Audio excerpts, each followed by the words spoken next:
All right. How long gone? Sunday morning, live from Glendale. It's already 100 degrees. It is global warming is real, at least in Glendale. It's much cooler over in beautiful West Hollywood. Much is a strong word. 5 to 10 degrees makes a difference in this kind of high temp situation. Totally does. It totally does. But yeah, it's a Sunday. It's God's Day. It's also TJ's birthday. That's right. Well, God's Day. That's what I meant. It's Jason's birthday. He's turning, I think, 51. How old? Next question. Okay, we're not going to talk about age. We don't like to be ageist on this podcast, so that's good. Yeah, we went to friend of the show Ryan O'Connell's birthday yesterday, and it was his 40th birthday, aka gay. What was it? I'm turning 36, aka gay 40. Yes, I didn't know how old he was turning. So I turned gay. I turned gay 49. Ryan's today. birthday was really well appointed. Go on. Well, he just had like spa water. Like the spread was literally like quarter sheets pizza, and and the cake.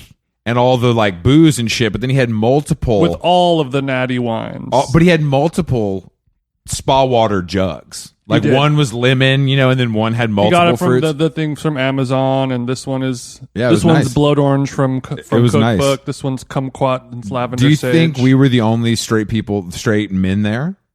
Unless somebody delivered a food item or something and was briefly on the doorstep, or if the sprinkler Amazon.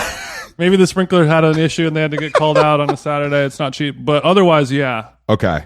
Because there were a lot of friends of the show. Otherwise, yeah. I was the only straight person. Okay. There. Yeah, you think you're funny. Thanks for the ride, though, guys. The best part of the event for me, obviously, besides tapping in with, some former guests and friends, is the detached living space. The ADU. But the ADU behind the main house just had giant vinyl lettering, Office of Ryan O'Connell, writer. on the glass door, which really made me laugh. He's a principal at an elementary school. Yeah, it was really funny. It was big typeface, and with Ryan, you know that it's a little serious and it's a little jokey. It's the beauty of Ryan. It's the beauty of Ryan. We were talking to his partner, and we were talking about how a burglar, or there's a lot of ne'er-do-wells in the neighborhood lately. Catalytic converters getting stolen, all that shit. They took my rollie. All the prezzies are gone. But they're going to stumble into this backyard, and they'll be like, oh, damn. And then they'll see, Office of Ryan O'Connell, writer, and they're like, oh, let's go to the next house. This guy's broke. He's just a writer. Yeah, it doesn't even say TV writer. We're gonna go to the next house. Probably got some on Adult Swim or some shit. It's not even syndicated. But, and then the other highlight is Kiernan Shipka and I were trying to use the bathroom at the same time. Not like that, but we both had to go. It was a meet cute, not a meet coke. Exactly. We both had to go, and he goes, Kiernan, you go to that bathroom. Chris, I want to take you to the gay bathroom. And I was like, what is a gay bathroom? And you were like, it's finally happening. I'm like, what is a gay bathroom? I don't know what that means. And then he opens the door, and there's a full Tom of Finland wallpaper job. Friend of the show, Tom of Finland. Which was very impressive. So the bathroom, I'm just looking at giant illustrated dicks as I'm using the bathroom myself. I like that because you see a lot of people who are very flamboyant with their sexuality. You have like a Lil Nas X's of the world, and all these people that are very fierce and cunty and giving all the gayness. And then it's nice to see somebody who's a normal person, who's just a white t-shirt and shorts guy. But then the primary bathroom is full of just cock guzzling. It was on the walls. Your mom is going to come see this. It's almost like being in like a dive bar blown out bathroom where you're trying to read all the graffiti, check out all the stickers and stuff. Sure. But this time it's just whole everywhere you look. So it was a good party, and it was hot as hell. That's a big decision to do wallpaper of just fucking. Gay or straight or any kind of fucking. I think it's at this point though, I'd rather see that than the Beverly Hills Hotel wallpaper.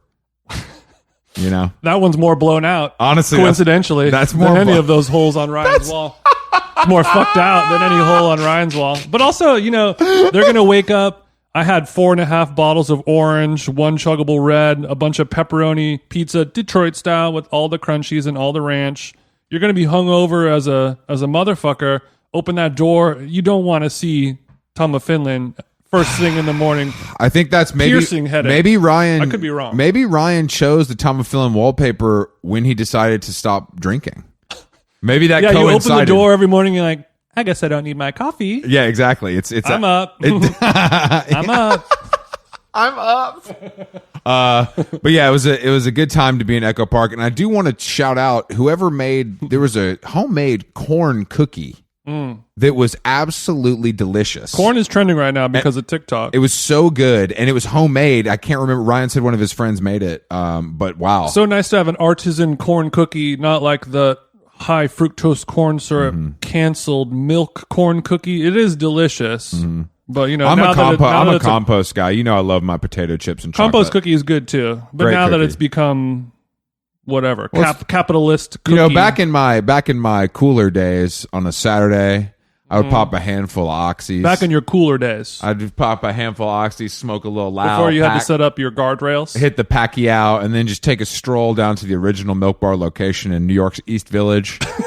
I would buy 3 cookies for $10. Yeah, and have 2 that night. No soft serve with the cornflakes on top? No, because I'd have to eat that at the time. I don't eat dessert during the day. You know that. So I would take a high stroll. I get a blueberry. I get a corn. I get a compost, and then I would play. You say, run it through the garden, Dave Chang. I would play I'd play like the street game with the ping pong ball and the 3 cups over which one to eat. You know what I mean? But you're not a milk dunker with the cookie, right? No, hell no. I mean, the compost cookie has enough flavor, I believe, to stand on its own. Yeah, they all do. They all do, of course. But you're saying milk is just a natural enhancement. You gotta dunk. Yeah, I was talking to Ryan's partner, and I was like, yeah, you gotta, this would be great with a glass of milk. Oh, yeah, he was disgusted with you. But it's also, I think people are so willing. Like, at first, they're disgusted by the thought of drinking whole milk. They can't imagine not drinking oat or almond. That's right. And then 30 seconds of me telling them my side of the story, every single person I say, they're like, you know what, maybe you're right. Everyone turns like a that's because you become a mansplaining freak about ingredients. Yeah, how many of your ingredients are in my whole milk? In my almond milk, in my almond milk that I blend myself in my Vitamix, it's just almonds and water. Thank you very much. Just a little pink Himalayan. I mean, a little sprinkle, but only once a week. Because I make batches. I batch it. You know what I mean? So it's that reminds me, I have to go. It's no problem at all for me. My third soak timer just went off. On Friday night, Al and I went to see The Weeknd live at the SoFi Stadium. And let me tell you, boy, the last lucky show. Yeah. Well, I woke up to before his House of Cards. I did one of my famous scene report tweets about the Weeknd show, and woke up to some responses today saying, "At least he played your show," and I'm like, "What do you mean? Oh no!" And then I go to trending topics on Twitter.com, and I do see that he has canceled the show 3 songs in because his voice was not operating at the level it should be. Yeah. You said the Weekend scene report, $50 parking. That's how I know you're getting old. Is you're complaining about? No, I'm not complaining. I'm saying I wish. I'm reporting. I wish it was higher. I told you I want to spend $100 on parking. Like, who will somebody charge me $100? That sentiment was not translated onto this tweet. I'm sorry. Don't apologize to me. I'm trying to help you out. Okay. NFT promotion. So there was a moment during the show where it was like before the show starts. It comes on like concerts on this level now have trailers. Nicole Kidman comes out and tells you about the music. No, literally. There was an NFT trailer about the Weeknd NFTs. Download this app and get them for blah, blah, blah. Okay. Then I'm like, all right, cool. Show's starting. No. 15 more minutes. Then the trailer for his HBO show comes on. This is fucked up. Another 15 minutes. Then Lily Rose Depp comes out because I think they were shooting a scene from the show. Like, I think they were, you know what I mean? Like, live at the... So she, of course, looks hot as hell. She's so hot. She does this, like, diatribe, then leaves the stage. How hot is she? Then it's another 5 minutes before this motherfucker takes the stage. It's crazy. So were they actually filming something for this show? I think so. Like, oh, really? I said, Alex, but there's not a season 2. She's like, there's a season 2. You guys are all going to be a part of history. We're filming season 2, episode 4 of my weird HBO show. Okay, so that's terrible. So, I mean, concerts on that level are sort of like magazines. Like, the ticket price is like buying. Like nobody makes money off the ticket price anymore. I'm making all my money off of my Amazon.com sponsorship. I honestly don't know. I honestly don't know how much tickets cost. I wonder because it's so big. Like it's so big. Like we were looking up at the top. The greed disgusts me. We were looking up at the top, and I was literally like, "This seems unsafe." Like it's so high, it feels like they're going to tilt, like fall forward. It's a black diamond slope. Exactly. Thank you to Kate Tronado for the tickets and the Nick Darrell shot. Chris loves your high swung beats, Kate Tronado. I love beats. He can't get enough of them. That's a good point. But the whole experience, of course, was a shit show. But he sounded good, man. That's why I'm shocked that he was blown out the Notama, Finland the next night because he sounded great. And we were there. I mean, we stayed for like an hour. Yeah, but we were talking with Cho about how like when you're singing on that register, his voice is such a specific spot, and you're doing that day and night on a world tour, and there's only so much. You got to bring that NASCAR into the pit every once in a while. No, you're right. And I mean, I'm sure Simi Hayes is bringing him back to life. You know what I mean? With some nice throat coat. With that gawk throat coat? Throat coat, and I'm not talking about tea. Because imagine... that gawk. Oh, shit. It's funny because like we talked to all these indie musicians who are like, yeah, backstage I get like one cantaloupe and a bottle of water if I'm lucky, and you know maybe they'll have some throat coat tea because my vocal cords are all fucked up. I'm sure The Weeknd is on some like bioplasma NASA, you know, like he's got a doctor. He has probably 12 doctors, and he's privy to technology that we won't see for decades. And a team of people are working on AI technology to reconstruct his vocal cords, and they still can't do it. But apparently, according to an unnamed source, it would have been better for him to cancel without touching the stage for insurance purposes. So him going out there being like, I don't feel great, but I'm going to fucking do this, and then not being able to do it 3 songs in is fucking him up. So he was trying to leave it all on the stage, Jason. He went down fighting. He went down swinging. He did go down swinging, yeah. But he also went down. That's all, yes. Him and Simi Hayes went down. The thing about him that's great, the thing about the show that's really funny is that there's like these 15 women in like red silk gowns where their whole face is covered, like down, like a Muslim style, like down to their ankles. Like Eyes Wide Shut type shit? Yeah. And they don't dance. They kind of stand and like move and like align themselves in this way that's kind of like, it's basically seems like it's just so he's not on the stage alone for an hour and a half. They got these 15 chicks that they're paying, you know, $1,000 a day to literally kind of stand. Okay. It's very weird. But it kind of works. I can't explain. So they just kind of stand and sway around a little bit? They move, but it's not like dancing. It's like... Do they move in unison? They will. But they also will just stand. Like they'll just get... Like they'll split up and 6 of them in a circle will just stand like near him. Do you think they're in there just like listening to podcasts or like talking shit to each other? Like, what do you guys want to get for dinner after this? As they like move 3 Is there a Raising to Cane's in Inglewood? I don't know. Maybe, honestly. It's just so weird because I'm like, if you're like because I'm sure they are dancers. Like I'm sure they just didn't hire just regular people. So it's like a dancer. And you're like, so you're going to pay me my dancer rate, but I just got to stand here? Right. What's the catch? Like this seems weird, but it also seems boring. Yeah, what a great way to make a gig. I mean, because you finish that and then you go over to Tootsie's and then you make another 1,000. Make a little 1,000. So you're doing 2 a day. That ain't bad. All right, so Kate Tronado, drunk first-year Persian dentist in play Converse is the next item on the scene report. There was a handful of drunk dentist types. First-year Persian dentist is a niche one. It's something play Converse. It's something that I've been exposed to in my life, actually, and that's why I was able to pull that reference out. And they're like guys that the amount of regular straight men who knew every word to every song was shocking. Did they look like they subscribed to the Nav subreddit? Not even. Like even more basic than that. Just like I work at. But it would be like me and you seeing The Weeknd Twisted, both wearing like baby chains and like fucking play Converse and like Weeknd merch at the show, putting our arms around each other, singing. Right. We had like 3 beers at the Yard House beforehand. Yes, exactly.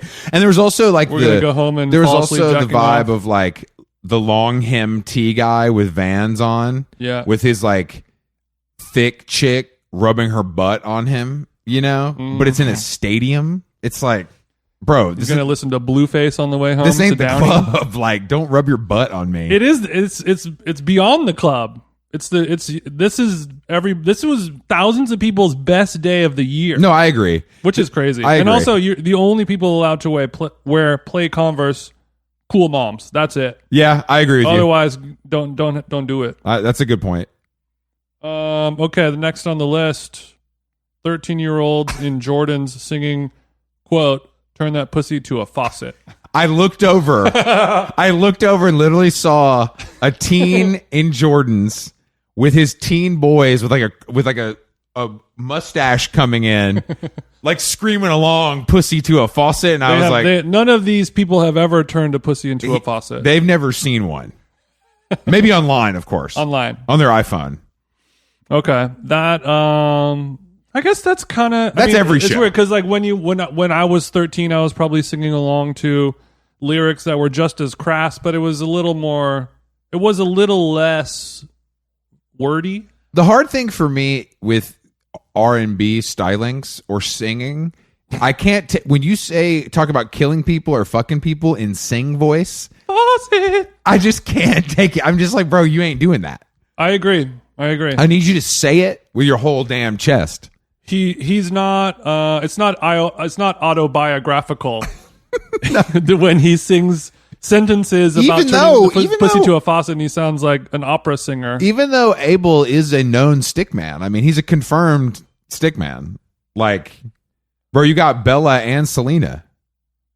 That doesn't confirm that he's good at sex. That confirms that he's a rich and famous, powerful person. Good point.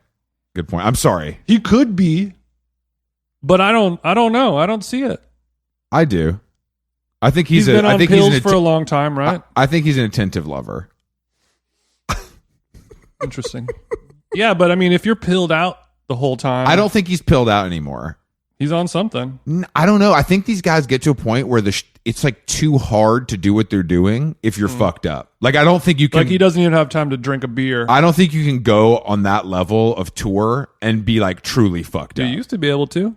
Well, times have changed. Now you got the oxygen bar in your green room. Mm-hmm. Yeah. Keith Richards didn't have an NFT launch back then.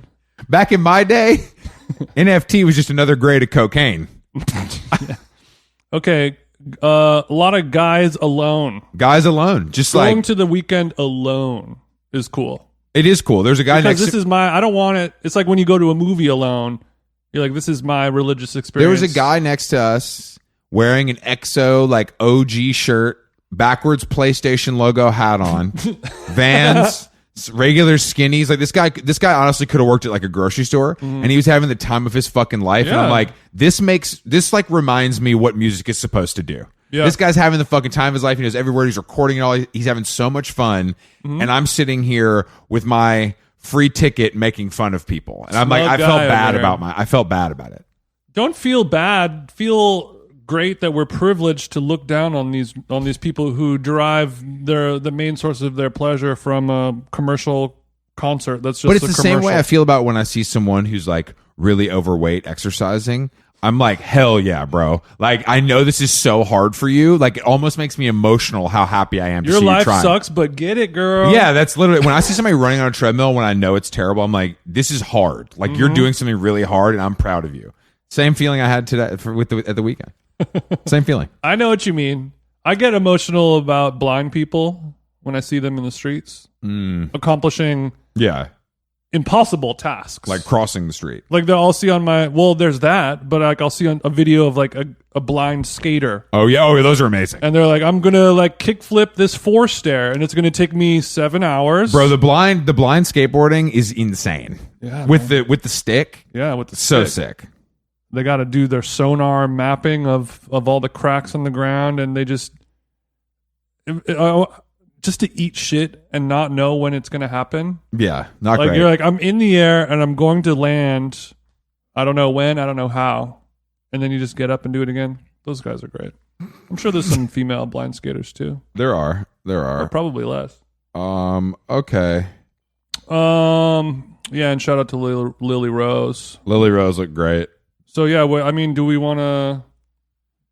I mean, I think we could just do a tight 5 on Kanye West. All right. Because Kanye has been busy on social media. Once again, Kanye West is proving that his best work is on social media. He hasn't made good music in 15 years, no pun intended. But calling Adidas Nazis is pretty high up there. Yeah, it's usually just Hugo Boss. I know, and it seems like he's also having some parenting troubles, Jason. Mm-hmm. If you don't understand why I will not back down on my businesses, my brands, and my children, then you're the ones who are crazy. I also liked the anecdote he told about an employee asking if he was hot, and then him telling that employee that they just have a job. Sometimes I dress like it's winter when it's hot because my outfit hot. I'm a sweat before you catch me looking regular. I can relate to this. At the BET Awards, this person that works at Universal asked me, was I hot? I told this person, you work at Universal. There's nothing cooler. There's nothing cooler than somebody trying to say something to you and you just stating a fact that is a burn. There's nothing cooler than that. I just think Kanye, unfortunately... It seems fun to operate on his level, even though he's clearly tortured. Unfortunately, T.I. has taken to comedy, and it's not great, but Kanye sounds like the one who should be taking to comedy. Yeah, unfortunately, T.I. is probably talking about stuff that's like funny and relevant to most people, and Kanye is talking about like which venture capitalists are goofy. But bro, him putting some venture capitalist face on a body holding hands with Kid Cudi in a wedding dress. He's good. No one's better at doing a petty Photoshop. Who do you think on the Donda team is like? Do you think he's opening Photoshop to make that, or do you think he's texting someone to make that? It doesn't look like somebody who it's not good knows what they're doing, but it's so sick. It's literally like something I would text you or Yayo to make for me. Yeah, and they're just like, yeah, dumbass here. Like it takes me 5 minutes. And we're like, look, I could like take an hour or two and make it look really good, but I'm gonna do the 5-minute version, and that'll be somehow better. Well, the 5-minute version is funnier. Mm-hmm. But I don't just like how South Park, you leave. I don't feel sorry for him anymore. I don't care what happens to him because this is pure entertainment. What do you think this means? Just in case Instagram never lets me post again, I need everyone to know one last thing. Black hats matter. What do you think that means? I don't know. I don't know either. I mean, maybe it's a new thing he has coming out. Maybe it's just a promotion. Could be. Could be anything. There's one that says, it's a tweet that says blank diarrhea a lot, like way more than a normal person should have it. And then his caption is, this was not from me. Someone copied my style of text and wrote something not funny. I know you guys going to be disappointed, but I actually didn't write this tweet that said Friends wasn't funny either. It's true. That's true, Kanye. Friends is not that funny, and blank does diarrhea a lot, way more than a normal person should have it. So funny, dude. It's also like he doesn't even take a second to read it over before he posts. And this is full of crazy typos, capitalizations that don't make sense. It's like Walt is tweeting this. I'm just fully come back around on Kanye. This is the best version of him. I actually didn't write the teat with 3 E's that said Friends wasn't funny either, but I wish I had. I'd love to know who thought of that. I like to post comments because you people is hilarious. I love funny people, and I think that's one of the reasons me and Skeet couldn't never be friends. Comedically, some of my favorites are me, Mitch Hedberg, Anthony Jeselnik, Louis C.K., Gerard Carmichael, D-Ray, J.P. Smooth. Imagine if JB Smooth is like, hell yeah, I'm on this list, but he doesn't know how to spell my name, and it's 2 letters. Mace, Elon Musk, 50, Justin, GLC, Eddie Murphy, Chris Rock, Larry David, Kevin Hart, parentheses in Jumanji. And of course, King David, Dave Chappelle. I like to fight with jokes. Sometimes we gotta laugh to keep from crying even when we dealing with serious topics. Should be the funniest when it's true. Should do be the funniest when it's true. That is true. That list is pretty like... But to end it, that person that commented on my outfit really does work at Universal. Daniel Cherry Pop really wore that hat. And that's the guy Daniel Cherry is the guy he put on the body holding hands with Kid Cudi. Yes, DC. It's so good, man. That list of comedians is pretty deep. No, I mean, everyone I know from Chicago has jokes. Everyone's funny as hell from Chicago. Just whatever it is, even just conversationally, the way you would say a sentence, like the way you move words around. Yeah, there's nothing like when I see Ben Edgar snapping on you in the circle. Well, not all the Chicagoites are known for their eviscerating comedy. I love when Ben Edgar cuts you up like a damn steak. He's more of a little sniper. You get one blow dart to the neck, but it's going to put you down versus a barrage of punches. No, he has given me some blow darts before, for sure. And I love it when someone like that does that. It's my favorite. I'm saying Chicago people have a gift to where they can just say like one word. Yeah. And that means a sentence. No, it's, I mean, this is, I don't know. I just laughed. This is my whole point.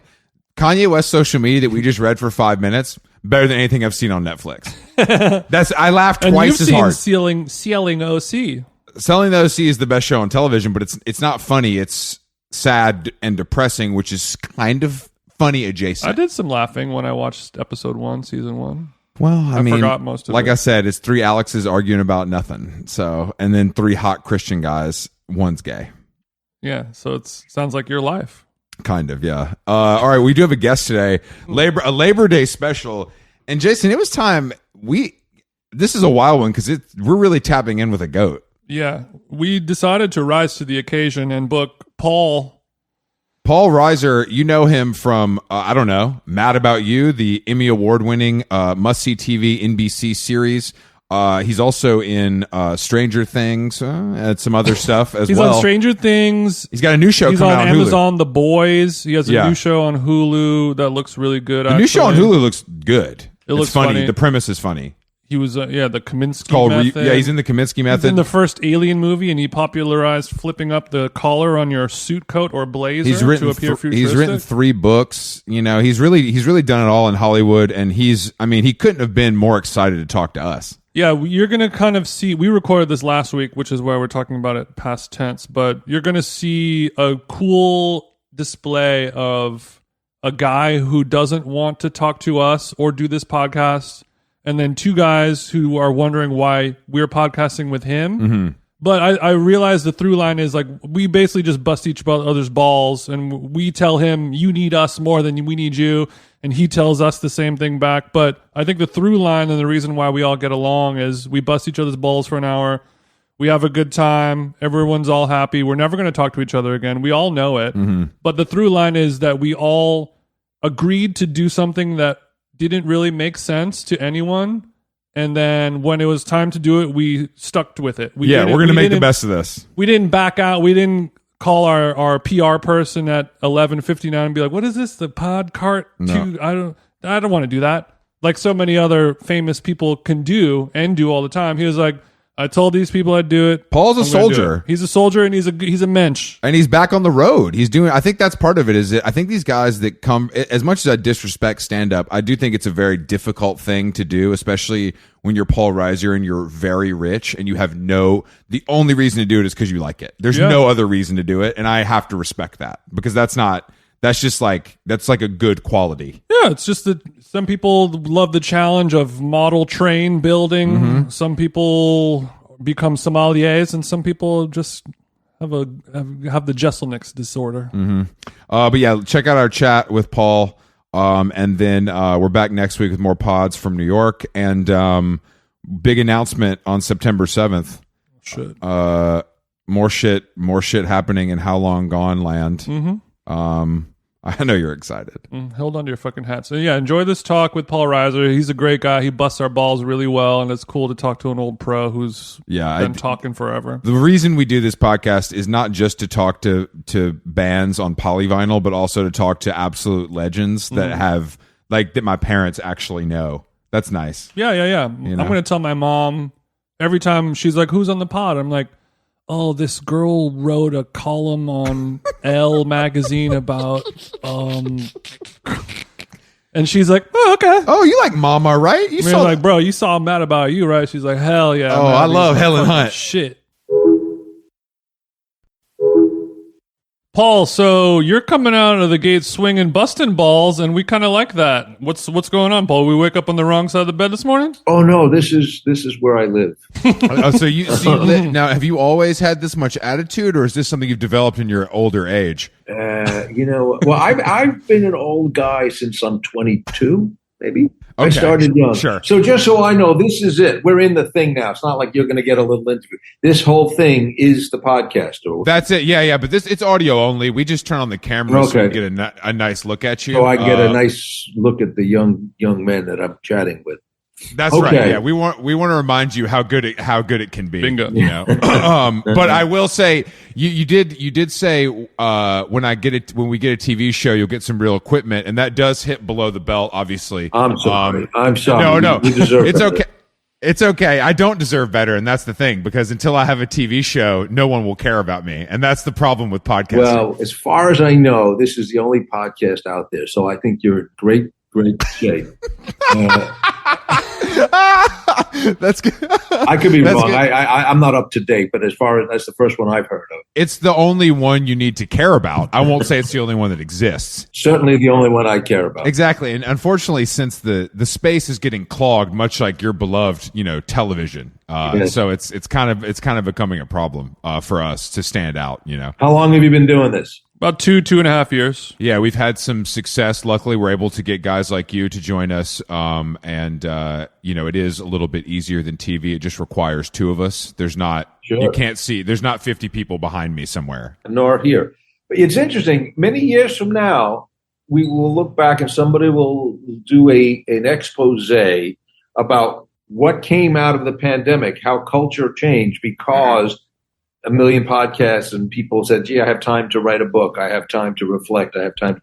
So some positive came out of that mandatory shift. I would agree. We definitely wouldn't be doing this if it wasn't for that kind of as long as you're in the creative arts that have no or low barrier of entry, it was a great time. Exactly. As long as you can shit out whatever you want, and some people might check it out. I would bet you, though, even not in the arts, people reevaluated their work situation. Do they want to work at home? Do they not want to work at all? Do they want to stay in a marriage that they actually said, wow, I never spent this much time with the other person. This is crazy. So it was, and it's only really a lockdown for a few weeks, but it did shift a lot of people's mindsets and rocked a lot of worlds and gave birth to this lovely podcast. That's right. It gave birth to, where did you ride out the pandemic? In Santa Barbara, Malibu? What are we looking at? No, I was in town in LA, and we had luckily a big backyard, and we were very fortunate that we didn't feel as cramped as we might have. Mm-hmm. And at the time, my son came home from school. He was in college back east, came back home, and thankfully we had a little bit of elbow room because it is not every 19-year-old's dream to be with your parents for 24 hours a day. So his wings are just starting to spread, and then they're clipped. Yes, and guess what? We're going to pull you back, and now you can't see anybody, and you're not going to meet any girls for a year. Instead of having sex, your mom's going to fold your socks for the next year. Yes. Yeah, that's tough. 6 of one. Did you guys discover anything? Because I'm actually turning 40 in a couple weeks. Don't do it. Don't do it. I know. Don't worry. I'm trying to halt that process. Yeah. As much as possible. But I also, so I guess I was like 38 or 39. I spent a couple months with my parents actually in Atlanta. And I found it to be surprisingly pleasant. Yes. Like I enjoyed it more than I thought I would. Different point in life. 38. It's like, different point in life. Yes. But they also gave me some space. Now, are you all over? Are you trying to build and hang out with your son, or are you letting him do his thing? It was a lot of giving him space, and but we would meet. He's very good at being insular. A lot of times you wouldn't even know he lives in the same house, but he comes out for feedings and to see the sun. Sure. It's very much like having a lizard. If he didn't need food or daylight, you wouldn't know he's there. That sounds great. But we would enjoy. I was actually reminiscing. I was surprising. I was talking to, I don't know who I was talking to, but like there was a period when you had to really lock down. Mm-hmm. And we were very lucky, and I feel very blessed that we didn't get sick. So I know I'm saying this from a very privileged, fortunate place, but I kind of enjoyed the parameters of it. It's like, oh, we can't go out, we can't socialize, and we're going to spend time together. And suddenly, like we were saying before, things were born of that. Like, well, let's actually cook something together. We never did that. Let's actually see if we can have fun just with us. And it kind of, there was certainly friction. And, as I said, I didn't envy my 19-year-old having to see us every day, but I liked seeing him. But I can look back now and go, that was actually parts of that were really fun. I miss the quarantine a little bit every once in a while because during that moment I was in the best shape of my life. There's nothing to do, so I would just like work out in the backyard with some kettlebells and jump rope every day, and then you can't show off to anybody. There's nobody to see. I can't show off to anybody, but and sometimes I miss the simplicity of that, where there wasn't the overload of like when there's no restaurants you can go to, you can't go to the movies. Yeah, you can't do anything, so you make you guys your are own fucking fun. Losers, man. You guys are fucking losers. Obviously, I want to bust out. I couldn't wait to get the fuck out of here. All I want to do is socialize. I got to go down to the store, work on my stuff. I don't know how you did it. I don't know how you did it, Paul. I don't know. I mean, did you write another book? Did you really use your time, or did you just? I did. Not on purpose. I mean, I didn't say, "Oh my gosh, I have to use my time," but I did write a book that hasn't come out yet, and I did work on playing some piano that I had been putting off for years. And I really wanted to learn that piece that I loved as when I was a piano major in college. I go, well, that's too hard. I went, well, I got nothing but time, so I'm going to learn this, one note at a time. And after a couple of months, I went, oh, look at that, I did it. Okay, so this is book number 2, 3, 4. Well, no, I've written 3 books, 3.5 books, 3 books, and then one was a little 10,000 word thing. No, this was actually a book that a buddy of mine, a musician, is writing his memoir, and he said, well, I don't know how to write that. I said, well, let's write it together. And so I sort of, we just chatted, and then I would sort of massage it and help create it into a book. So it was using time, but I was helping others, because that's what I'm all about, Well, that's beautiful. Well, because usually a person in your position, you're getting there the help. will be somebody doing that for you, and you became the person that helped somebody else. How does that feel? It felt good. I'm here, like, frankly, today, to help you. We feel that, absolutely. Do you? And 100%. And hopefully some of the people that listen to our podcast do know who you are. I'm not sure. We're going to figure that out kind of when we put this thing up. But that is honestly impressive, because I think that writing a book is arguably the hardest thing to do. Writing a memoir is an extra challenging thing, because you have to decide.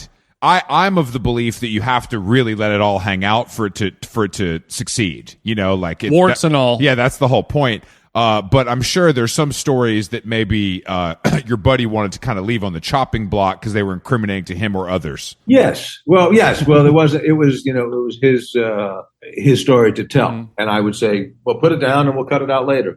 It was fun to be on the other side of it, because it was the first thing I had ever done that wasn't the end. I wasn't the end user. It wasn't for me. Yeah. So I did use my time, and but even sometimes using time to do nothing, to be still, as you say, just like to see what is it like. I went the other way. I did not. I had no kettlebells. I did not work. Okay. I went quite the other way. I decided to try every bourbon and made a nice dent in the bourbon supply. There really was a fork in the road. If you can do, I guess I could start drinking at this time, or just, a life. I mean, yeah. I smoked a lot of marijuana, if it makes you feel better, Paul. Good for you. Good for you. But I would certainly find I'm not by any stretch. I would never call myself a heavy drinker or a drinker at all. And suddenly I go, most don't. 3 o'clock seems about right, doesn't it? 3 o'clock. Yeah, because there was no clock. There was no reason why not. And I didn't have to be crisp and sharp for anything. Not like I had a big podcast coming up. You know what I mean? No. What's your sleep schedule like? Or you seem like a guy who might be up a little later than he should be. No, I'm trying to unpack that. What does that even look like? Oh, I'm just saying. I just feel like I think that I maybe although I look young and extremely well rested, it's because I do go to bed at 9:30, even though I should maybe stay up till midnight like some of my contemporaries. I know I don't stay up late. I rarely stay up late. I think on a night when if I'm going out and doing a show, I will be home a little later. But no, I'm usually in bed like okay. 10:30, All right, you're 10. measured. You're measured. And I get up early. I'm like I don't know why something happens as you get older and you sleep.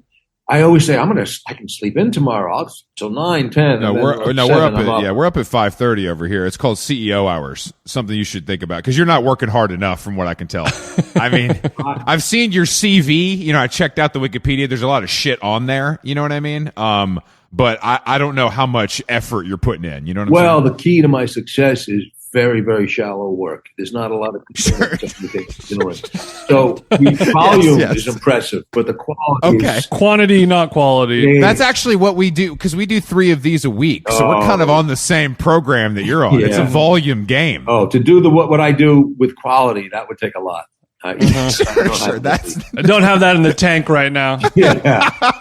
So, Paul, I've heard you mention a few times on our chat of the last 14 minutes, there may be a little apprehension about doing a podcast, a couple podcast digs in there. Are we just having fun, or is there a resistance against podcasts? Or do I have a resistance to podcast? No, I am sometimes to a fault. I am just wildly amiable and flexible. Okay. So somebody in my world, my manager or publicist will go, so you got this thing at 11:30. I go, what is it? Well, it's 2 fucking guys. And then you talk to them. I went, okay. And then I go, what is it? I don't know. And then I'll have a good time. And then I'll go, well, that's time I never get back. And, so no, I have nothing against podcasts, but I have lately, because I have all these little things cooking. I'm doing some promos for, publicity for Reboot, and then for a whole bunch of shows. I'm doing a little stand-up tour. Yeah. So I actually forget who I'm talking to, where I'm talking to. Mm-hmm. Sure. So it's just fun to have fun with 2 guys who have headphones. I understand. Well, I think that we do kind of need each other because we need people like you.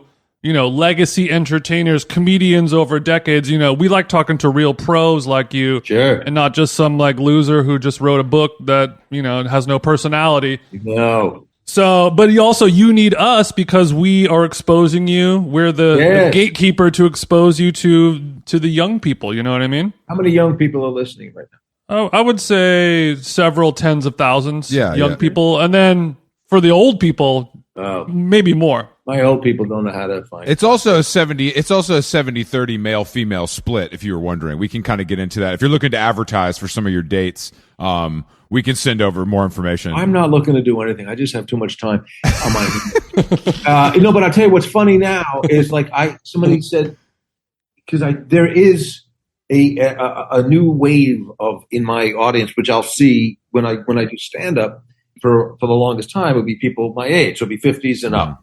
Or 40s and stuff. And then being on Stranger Things brought in newer, younger people. And then the boys brought in another little segment. So I can actually look into it in the theater, look at the audience and go, okay, those people are 22, they came from Stranger Things. That guy with the tattoos, he came from The Boys. He knows The Boys. The couple in their 40s, they came from Mad About You. And the guy over there in the 70s, that's a Kaminsky method. I was going to ask if you had a wheelchair section for the Kaminsky method. Or exactly. I was going to say wheelchair. I thought that's a little unkind. I went with 70. I'm personally a big fan of the Kaminsky method, by the way, and I'm young at heart. It's a good show. Yeah. It's a really good show. But it's what's funny to me. I always tell people, like, I'm doing all these things. But what I really want to do is stand up. That's the part. I love doing these other things, and they're great, and it's great to be part of them. Mm-hmm. But to me, the stand up that's what I intended to do. That's what I started out to do, and I didn't have all these other plans. So it's funny to me when people don't know that I do stand up, which is understandable because I did take a long time off and I have not been out there in any kind of significant way. And for many years, I wasn't out at all. So somebody told me the other day that someone said to them, Oh, the guy from the Stranger Things. Now he's going to try and do stand up. No. He's been doing that since before your parents were born. Yeah, not since before you were born. Since before your parents were born. Exactly. Exactly. Yeah. How does it feel to be back on the road? Because I'm sure you're not slumming it. I hope we're flying Delta One to and from every date. We're staying at the Four Seasons. I don't want you I don't want you taking public transportation. Oh, I'll have to change my plans. No, it's not the road.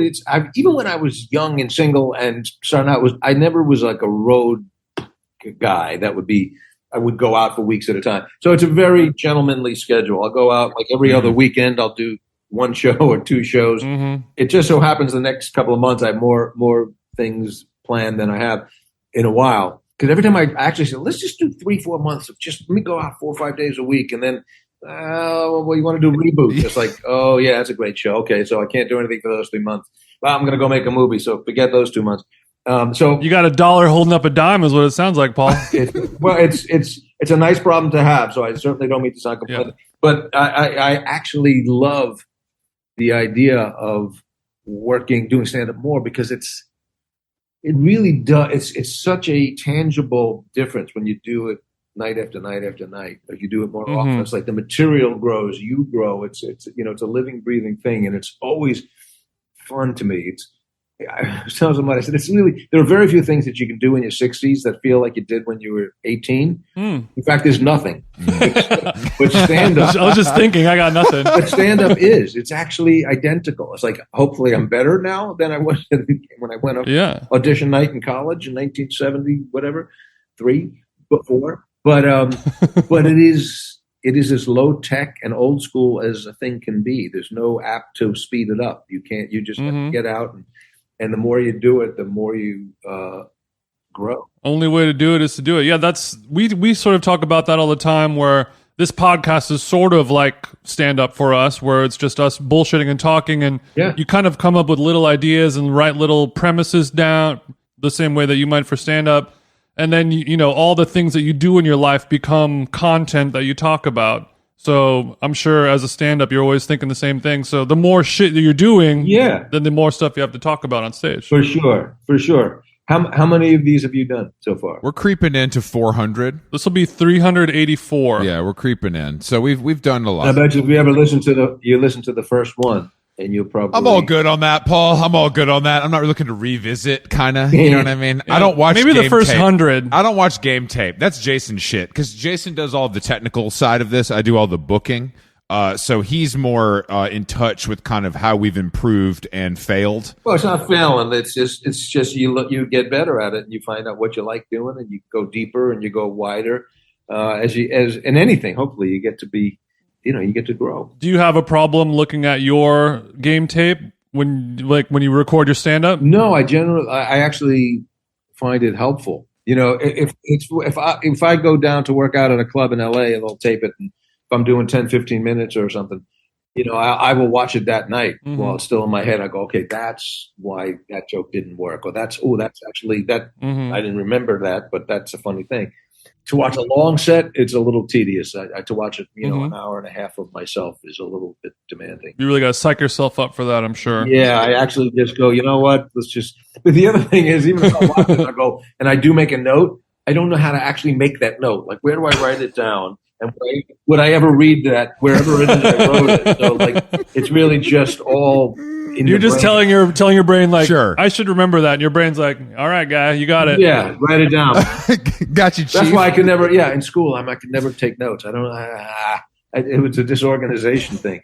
But if I watch it, and again, if you do it every night, it's like, okay, I think I sort of remember what I did last night. Oh, sorry. Do you think you're in a position now where you're getting a little more grace on stage because people know you from other things? If that makes sense. You know what I mean? It's like if you're 21 and you're a stand-up, people are kind of either going to love you or hate you, but people might have a soft spot for you and give you a little more time to nail the joke. For sure, especially if I'm performing somewhere and people bought a ticket, it's like, all right, I think this is going to be fine. They already bought a ticket. Sure, you know what I mean? They like me enough to spend $37.50 and get a babysitter. Yeah, and they drove here. I mean, this is not an accident. So I think we're going to. I have to do my job and be as good as I can be, but this is going to be fine. Mm-hmm. When, I don't know, 10 years ago or so, when I hadn't been on stage in years, and I just said, you got to just jump in the pool. And I went down to this club in LA.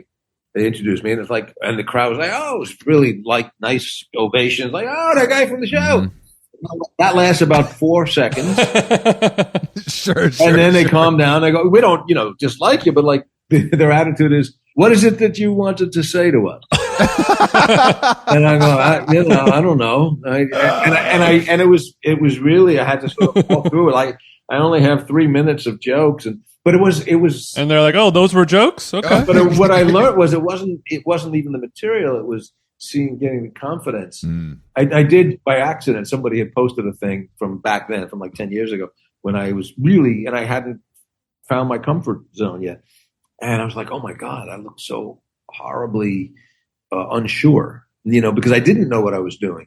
And I think in the last couple of years, I by doing it more and the audience growing, there is a comfort zone. And also, I like doing it, and so audience can see that. Sure. And this sounds really, I don't know if it sounds nice or narcissistic, but I like the people that would come to see me. Sure, yes. It's like, it's like, that girl likes you. Well, she must be really smart. It's like, she must. Exactly. Well, that's so nice of her. I already like her because she likes it. So you're a fan of yourself. Yeah. If nobody's coming to see me really by accident. You know what I mean? It's not. I get it. Yeah, no, agree. So I kind of like them. I already like them. Yeah, no, I get that. You're Reiser folk. You're Reiser hive. There's no reason why we shouldn't get along swimmingly. Right. We got to get along. Exactly. We did a tour. And I found it, it did well, and like we sold out most of the shows, and we did kind of like classic like indie rock venues like Bowery Ballroom or something in New York. I had a little bit of a time. You really realize who your fans are when you see them in real life. Like on the internet, it ain't the same shit. Right, when they're like you're saying, when somebody's paying $25 to come see you and sit in the chair, right. It's a little bit of like, oh, this is who really thinks I'm funny. This is who really likes the show. And I think I didn't have a fully different idea, but I would say that my mind was open a little bit after seeing that crowd. But it's also, there's a certain type of person that would spend money and get a ticket, and there's a lot of people who equally like you who are going, I just like listening on my podcast, and I'm not going to get out of the car. Wouldn't be caught dead at one of the shows. Yeah. I think the hotter, richer people are the latter, and then maybe yes. And then maybe the yes. Okay. That's I'm glad to know that kind of crosses over through generations. Well, but you know what? It's funny. That's when I say I don't take for granted, and I so appreciate that when anybody comes to a show. Yeah. Obviously, it's a given. It's like, the whole rule is here. I'll show up and perform. You guys come and be the audience. Mm-hmm. But you break it down. It's like you bought a ticket, you parked, you had to maybe get a babysitter, all these things. And I know myself how easy it is to do nothing. I mean, I'll see somebody's coming to town. Well, yeah, whoever, Springsteen's coming. You want to see him? Yeah. Yeah, I would, but would I have to get off the couch? It's the Dodgers stood the traffic, and there's 1,000 reasons to impede your progress. Yeah. So when somebody does it and they make that effort, it's like, well, that's quite that's not to be taken lightly. It's heartwarming. It's enough reason to want to be good, to really give it your best. Because Jason and I both we experienced that this weekend. I went and saw the Killers on Saturday night, and Jason went and saw the Strokes last night. But the effort, you're right. I was like, I thought to my head, I'm like, I love this band. I really want to see it. Yeah. The tickets are free, but I'm going to have to drive. I'm going to have to park. I'm going to have to leave early to skip traffic. Like, I might be hungry after. It's going to take everything that I have to go to this concert that has a free backstage artist pass. And it's like, I can't. And you didn't have any of these concerns at 21. No, hell no. I would do anything, anytime. The only concern is how am I going to sneak these drugs into this concert? Exactly. Yeah, now, is there a bathroom nearby? Do you find now? I feel like you're, from it sounds like you got a lot going on right now, and as a person who is on kind of like a legacy sitcom, that feels more like a kind of full-time job in some ways, like a little more regular. The schedule seems pretty regular, or am I incorrect? Well, it was a longer commitment.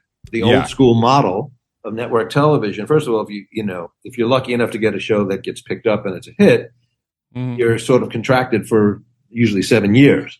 That should be your biggest problem, but Yeah. but that is 7 years. And if you're doing 25, 24 shows, it's really 36 weeks. So that's basically the year. Yeah. So certainly we would do other things. When we do Mad About You, I didn't do a lot of other things. It was just because it was so all consuming for me.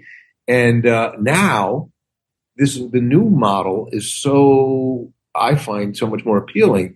So that, I was getting ready to go do this movie that I set up, that I wrote and I produced it, and I didn't want to move it. And suddenly I got this offer to come do Reboot. And I went, this Steve Levitan show on Hulu. And I went, well, I'm going off to do a movie. They go, well, it's only 8 episodes. I go, I guess, okay, I can move my movie 2 weeks. Yeah. So suddenly to do a whole thing, it's 8 weeks. I went, it's like swinging with one bat. It's like so much easier. We used to have, on Mad About You, we had a ritual. We would, our Monday to Friday was our week, and Friday night we'd tape it in front of an audience. At the end of the night, we'd all go back into the writer's room and the cast and the writers, and we would just have pizza and beer, and then we'd officially mark off, on the big whiteboard, the lists of episodes, and you're doing 24. So when you cross off number 11, you're going, oh my God, we're not even anywhere round the corner. And the running joke with Helen, I used to always just cover up last week's show, which was only 6 days earlier. I go, what was last week's episode? You go, no fucking idea. And you were in a car. No, not a fucking clue. It's like you just out your brain, and then you focus on this week's, and then that's out your brain. When you were like driving around or walking around back then, would somebody yell a joke at you from like the last week's episode, and you're like, I have no clue what you're talking about, buddy? What are you talking about, bro? They're not that current. I don't think they would keep abreast week by week. But it is funny. We all have people, and you have certain memories, and if you love a band and you love one song, chances are the band's not necessarily thinking of that song. Yeah. So I had, for some reason, Beverly Hills Cop, which was 1983, I think, or 4, and I had 2 scenes or 3 scenes with Eddie and 1 scene in the locker room, and I ad-libbed this line because I didn't know how to get out of the scene.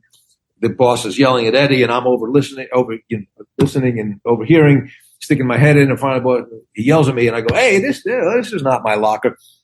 And I saw it recently. It's actually on the cut. It's barely in the movie. It's like, they're not my locker. And a cut.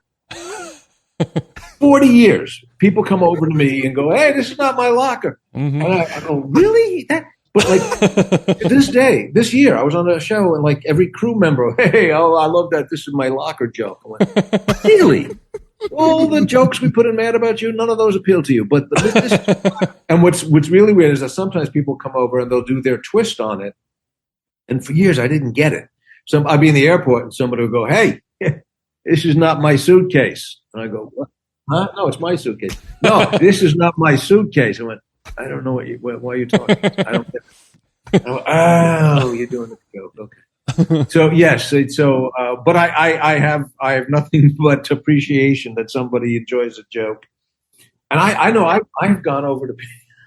I foolishly have shared. Sometimes I'll meet an actor and I'll tell them about a line of theirs from a movie from 18 years ago that killed me, and they'll go, "I don't know what the hell you're talking about." I'll go, "Really?" It doesn't matter that we're equals. I still don't know what you're talking about. This is not a safe space. But I feel like that's not my locker. Like that style of joke, you may have been the first person to really do it on that big screen.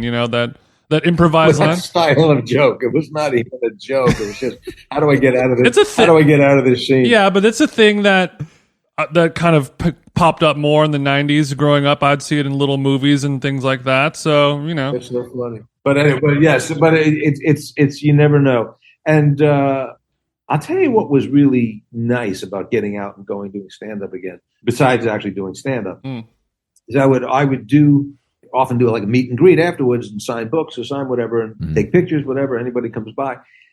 And invariably people would have a story. Every show, somebody would say, "This episode of Mad About You, that was so important to me and my wife." Or, "Gee, that joke, we do that same bit in the, for the last 30 years." Or, "We got married to your theme song." And when we were making the show, I didn't know it. First of all, we didn't have social media, so you didn't hear all the feedback. So not everybody's going to take the time to write a letter to tell you that. Sure. And if they did, you ain't going to read it. Yeah, well, I might, but it would be it sounds weird to say, but I didn't know the actual personal impact on people's lives. I knew it was a hit and people watched it, but like, and it's very it's helpful to me. It's helpful. Yeah. It's just pleasant. It's just like, wow, that was a line from 1995, but you have been saying it in your house, apparently. Okay. So I guess the show did have a reach and it did have a shelf life. No, we talk about this a lot. I think that era of television, appointment television, for lack of a better term, I think things resonated more. I mean, we talk about this all the time with the streaming shit. Like, I'll watch it all in one day and forget the plot. I'll have no idea what happened. Yeah. I know if I liked it or didn't like it, but I couldn't pick out kind of what you're saying. And he's sober. Instances. Yeah, and I'm sober. I have no excuse. Yeah. I did a show that's on Peacock. It's called There's Johnny. I'm not in it, but I wrote it and produced it. It's takes place in 1972, behind the scenes of The Tonight Show. Okay. 1972. So check it out. It's really, really good. So, but we did it in conjunction with the Carson Company, right? So we had clips. We got the full use of the catalog. So we pull a clip from an actual Tonight Show, George Carlin or whoever my favorite comics of the day were, and that would sort of be in the background. But we had a fictitious show. So to as we were writing the script, I would go into these archives and I would look up shows from 1972. I was 16, and I would watch. There's George Carlin, there's Steve Martin, there's Albert Brooks, there's Rodney, and I remember the set. And I remember what joke. I haven't seen the show in 50 years, but I remember because I had to make the effort, just like the audience coming. I had to stay up on a Tuesday night, to 11:50 when the first guest would come on, and so it was important to me, and I loved it. So it's like and I'm watching the George Carlin bit. I'm going, I know exactly. And then here he says this, and then he sits down and went. Whereas now the good news, bad news is you can't miss anything. So like, oh, did you see so? Did you see Colbert last night? No, I'll have to watch it later in the shower. You can't miss anything. I kind of miss missing things. Like, I missed it. No, you can't. the beauty of missing something. You're right. I miss that too. Well, yes. So it's nice that you can always see something. But what really impressed me was how long lasting those memories were for me, and I imagine for others, because remember when a kid, Wizard of Oz was on once a year.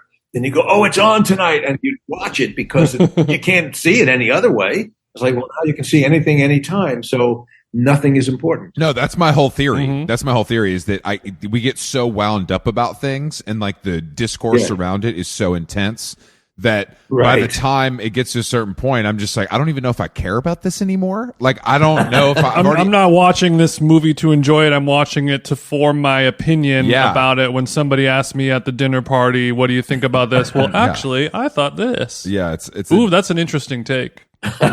It's difficult. So enjoyment is no longer even an element. Paul, I don't enjoy anything really. I just do it kind of. I just kind of do it for this show and maybe to make money. You know what I mean? Those are kind of the two drops. The enjoyment is there, but we enjoy having other people think we have the best opinions and takes on things versus enjoying like a record or a TV show or a movie or whatever. Well, that's why I was here, because I was told you do have the best opinions. That's right.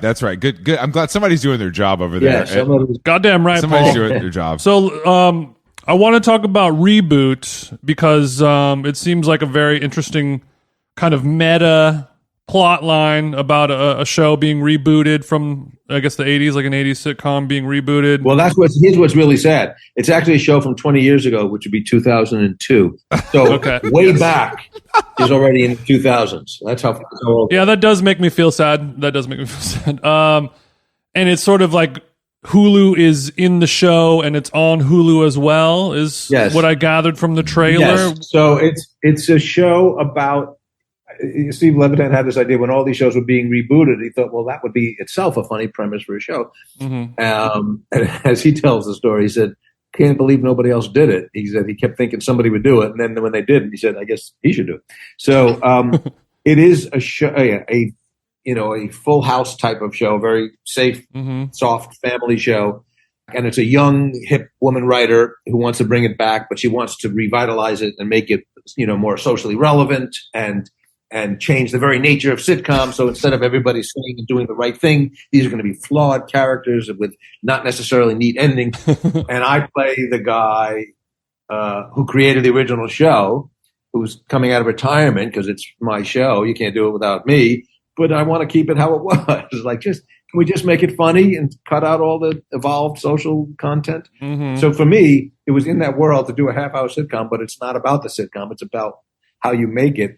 And the characters, first of all, the cast is unbelievably funny. Is Keegan-Michael Key, who's like another level genius of funny. Jesus, he's funny. Mm-hmm. Johnny Knoxville, who everybody knows is brave and dumb because he does really dumb things, but he's really funny and vulnerable and sweet. He's really, really great performance in the show. Sure. And Judy Greer and Rachel Bloom and Steve Levitan created it. He created Modern Family.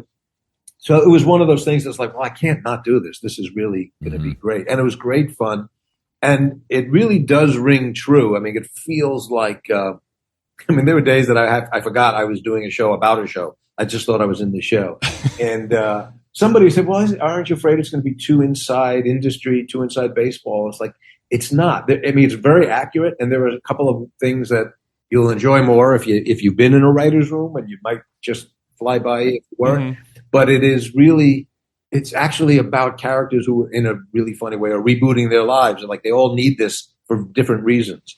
And so it's very textured, but it's really funny. It's really funny, and I hope we get to make some more because I had fun. I plan on watching it. Well, I mean, do you feel like you are also a part of that reboot in your own actual literal life happening at the same time? Did you see any parallels between your real life and the character in that show? Because you're sort of having a huge sort of renaissance right now with your career, I feel like. I certainly related to the character. And I go, it's a guy who used to be on TV who's now not. Just wants everything to be funny. We don't need to make a political statement every time. Yes, and I also can relate to not loving network note meetings. Mm-hmm. It wasn't me. I mean, it was definitely an exaggerated version. By definition, my character is like the old guard, so I had to be a little bit more old and out of touch than I like to think I am. But it was really great fun. I mean, they're just, because it's shot on a set, and the other sets are walking on a studio lot. And I went, it feels like it actually is a show. And then we'd have our table reads we had a scene about a table read. So they'd have the table, but we're doing a table read to read the script. And what is in the script? The script is they're having a table read. I'm like, my head hurts. Paul's like, I need some Advil over here. This shit's giving me a You're headache. holding the script in your hand like, is this the script or is this the script about the script? So we're doing a scene, and I had a prop script in my hand, and the prop woman came over and says, a prop script. You have your sides. She thought they were my lines from the show we were doing. Mm. So she took it out of my hand and gave me the pretend script. I went, it's 4 pieces of white paper. Either way, it's like, you were actually looking at your lines. You went, you know that, and I know that, but they think I'm holding the script that the show is about. If I'm going to be holding the script, it might as well have the one with the right words on it. Yes, it was surreal. It was very surreal, but it was great fun to flip the camera and be on the other side of making a sitcom. So it's not about the sitcom show that's being filmed, but rather the personalities, and the funny thing about this idea of a reboot was it's 20 years later of a family show. So the little kid's not a cute little kid anymore. The other guy who went off to make movies, that didn't pan out. The other woman who married a really successful guy, well, that didn't work out. I thought I was retired, but they dragged me back in. So everybody has, a shift in life, but it's just really fun. So I hope people watch it. It's on Hulu. I'll be watching it. Is it out now? It is out September 20th. Oh, that's a little bit of a wait. Jason, can you send me your login so I can watch it as a guest? So it actually was Hulu. Wait a minute, was it Hulu? Yeah. So I don't want not to bite the hand that feeds me, because the following people that I'm going to tell you, they're all gone now. So the show that I was telling you about, the show that is now on Peacock called There's Johnny, was sort of an orphan. It was orphan show. It was on it was made by a little platform that folded as soon as we finished. What's the network that folded, Jason? CISO. Oh, never mind. I was thinking of the one that was which is a short sub content division of Comcast. Yeah. So it was meant to be comedy, and we were like the big, we were going to be their new big shiny object, and then we broke them. So, but the show was great, and Comcast loved the show. And then I remember talking to somebody at Comcast. They said, "We'll find a home for," and they put it on Hulu for like a limited time for 2 years. So the people that I was dealing with Hulu were no longer there. The people now at Hulu were great. So this is not about them. So very great. So it was really funny. And I was having the meetings like you see in Reboot. I was having those in real life. And I remember having a meeting, like it was 2 weeks before the show was to premiere. And it was sort of an orphan show because it wasn't a Hulu original like Reboot is, and it wasn't, the Hulu library like 30 Rock. It was like, they didn't know what to do with it. Mm-hmm. Fell between the cracks. So I said, look, the show's airing in 2 weeks. Maybe a commercial, a promo or something. I don't see anything. Could I do a couple podcasts? How can we spread the word? It got desperate. So I went up and I had a meeting with this young guy who was explaining to me all the algorithms. He goes, because when anybody watches Hulu for the first week, we're going to have it on the homepage. We're going to have it this. If you like anybody here who's in it, it'll fly. So all these a million ways that people will find it once they're on Hulu. Yes. I said, that's great. Let me ask you this. What if somebody doesn't have Hulu? And he just went, well, I don't know, whatever you can do. I went, like, can you get yourself on the Tonight Show? So cut to, I get myself, I did the Tonight Show, all of my own. I do it on Tonight Show and this, and I did Conan. Mm-hmm. I get on Conan, and they're going to show a clip. And they said, no, Hulu didn't send a clip. What? They didn't send a clip. I said, was that my job? It shouldn't have been my job. No. So I said, jokingly, but not jokingly, I said, listen to the audience on television. I said, listen, it's a great show. Do me a favor. Go get Hulu, but do the 30-day trial. Watch it. Enjoy it. And 29 days in, get out of there. And as I leave, in the back of my head, I'm thinking, that might not go down well up at the big. Sure enough, I get a call the next day from somebody, the head of Hulu, who tries to explain. He goes, subscriptions. That's really how we make our money. I went, I understand. And by the way, promotion is how our shows get seen. So all the money that you didn't spend on, but I said, no, but I'm joking.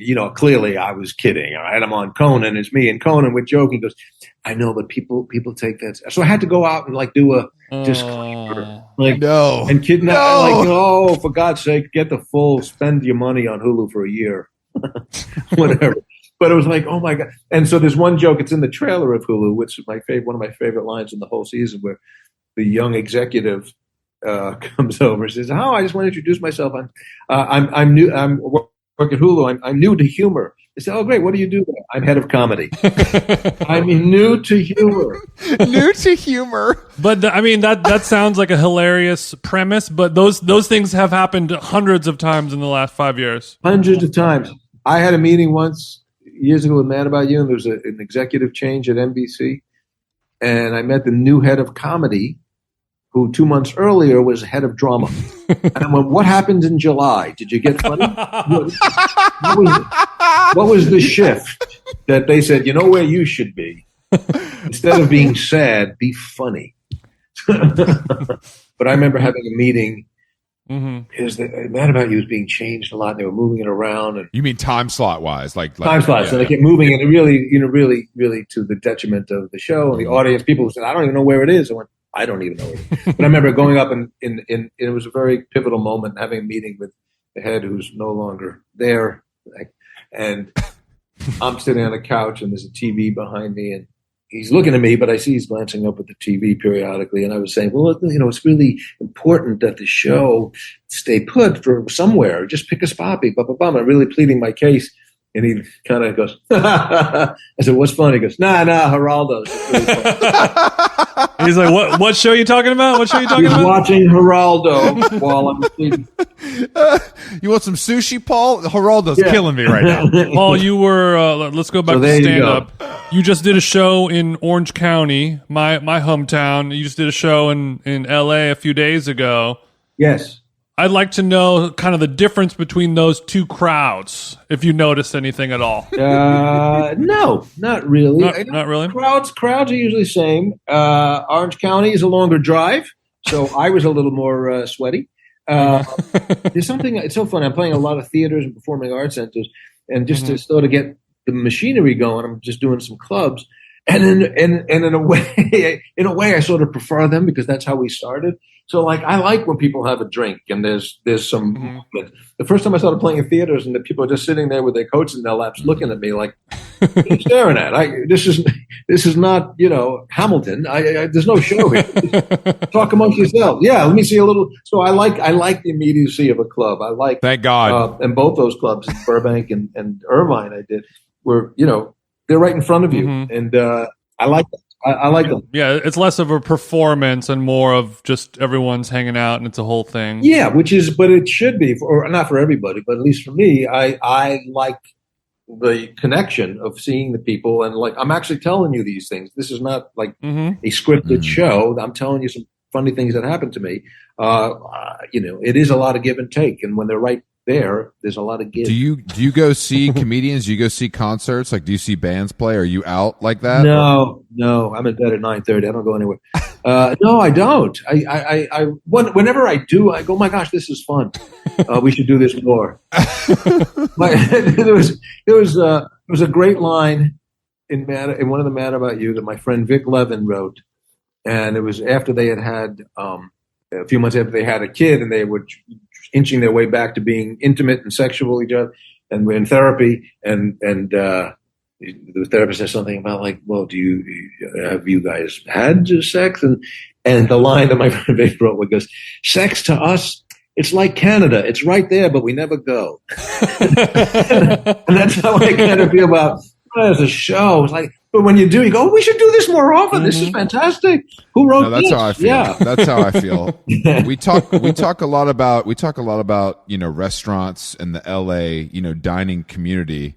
And I would love to know where you're going. Are you hitting Mr. Chow? Are you hitting Madeo? Are you hitting Wexler's? Like, what are we looking at, on a weekly basis for you? First of all, you're presuming that I'm going out. I'm sure you're hitting some of Santa Monica's finest. Come on. I couldn't off the top of my head even tell you where I eat. A lot of times a bag of stuff will be there, and I'm like, thank you, whoever picked this up. A bag of stuff. Yeah, it'll be like, somebody will bring in some takeout, or my wife will make something wonderful. If it was up to me, I would just be eating cereal and slowly die in a corner in a pile of my own.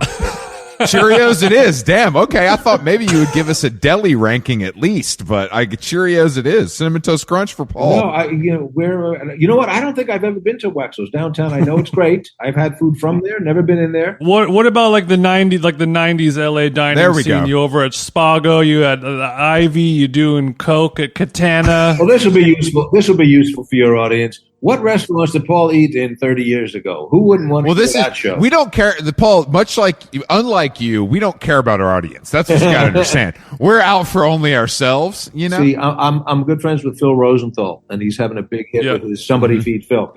So wherever I go, I'll go, Phil, Denver, where do I eat? They'll send me 4 places, and if I can, I'll go to them, but I don't remember where it is.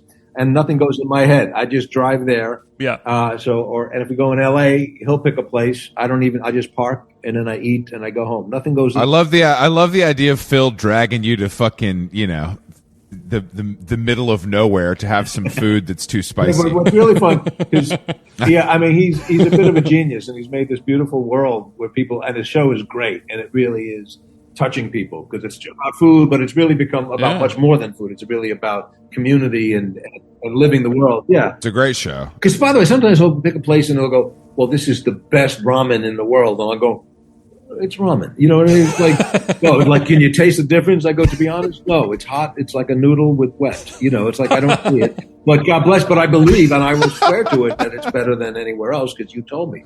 But I a lot of times I don't have that sophisticated a palate. But same. But no, I actually was at an event of his where he premiered an episode of this season show, and you go into that world, and it's like going out with like Rihanna. I mean, like he's just huge, and he's that pretty.